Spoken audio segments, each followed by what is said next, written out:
Torniamo all'innovazione linguistica come strategia per uscire dalla paura o per uscire dalla confusione in questo caso. Mi premeva aggiungere una nuova terminologia, fare una nuova riforma terminologica, un'aggiunta terminologica a un ambito che mi interessa molto e che interessa molto in generale la riflessione filosofica. Noi di solito ci dibattiamo tra ciò che è fisico e ciò che è metafisico. La riflessione, l'indagine dell'uomo attraverso i sensi, la sperimentazione e l'esperienza ha a che fare con l'ambito fisico, mentre tutto ciò che ipotetico, fantastico, di solito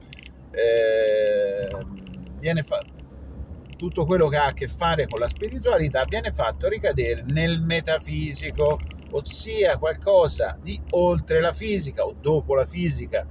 La derivazione di questo termine in realtà ha a che fare con l'ordine, sembra, dei libri, dell'organizzazione dei libri di Aristotele, però poi metafisica ha assunto il più ampio significato di tutto ciò che va al di là della fisica, cioè al di là dell'esperienza, quindi la religione, la spiritualità.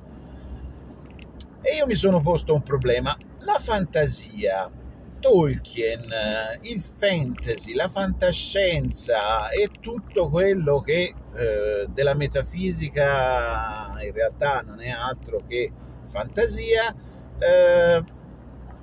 perché deve ricadere oltre la fisica? Perché? È qualcosa che viene prima della fisica, cioè è qualcosa che ha a che fare con uno spazio, un universo, una realtà legata alla mente umana, è qualcosa di interno alla mente umana, è come se avessimo a che fare con tre diversi piani di realtà. Abbiamo il metafisico, cioè quello che va ipoteticamente oltre la fisica, il fisico, ciò di cui abbiamo esperienza, più o meno indiretta, e poi questa gamma universale che è legata allo spirito umano, alla fantasia, questo frammento dell'universo che è racchiuso nella nostra mente. E allora mi sono posto l'obiettivo di individuare una parola che con pari dignità a fisico e metafisico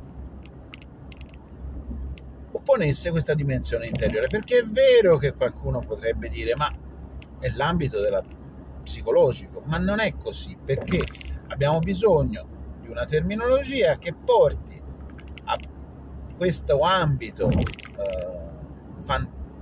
fantastico, questo ambito immaginifico a un livello paritetico con gli altri due ambiti della riflessione filosofica. Allora, e questa non è proprio innovazione linguistica perché è un termine già preesistente ma che ha con un altro significato, mi sono innamorato, mi sono detto che un termine adatto potrebbe essere protofisico. La protofisica è una sorta di medicina medievale, i protofisici erano dei medici della peste, però dato che metafisico è ciò che va oltre la fisica,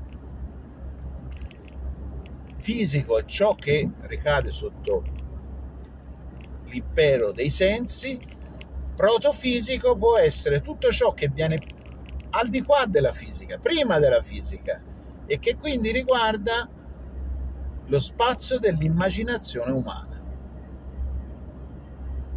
Non se ne sentiva il bisogno, io ne sentivo il bisogno di questa nuova terminologia per indagare meglio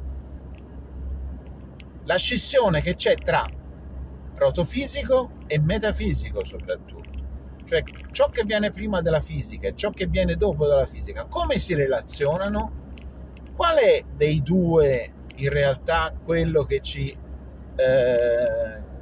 accompagna ogni giorno. Noi siamo accompagnati ogni giorno dalla nostra fantasia. Ciò che attribuiamo alla metafisica, quanto in realtà appartiene alla protofisica? Questo è un argomento per un video più approfondito che faremo magari più avanti. Protofisica, fisica e metafisica.